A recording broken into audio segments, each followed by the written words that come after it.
নবীজি কাফেররা আপনাকে পাগল বলে, কাফেররা আপনাকে গরম বলে, কাফেররা আপনাকে নিয়ে কটূক্তি করে, মিথ্যা কথা বলে, বানোয়াট কথা বলে।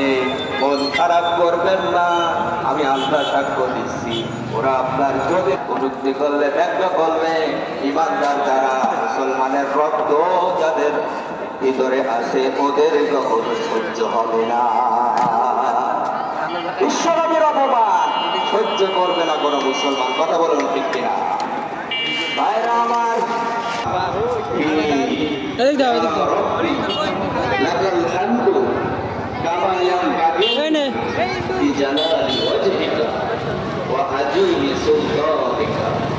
লাকাল হামদু বিল ঈমান।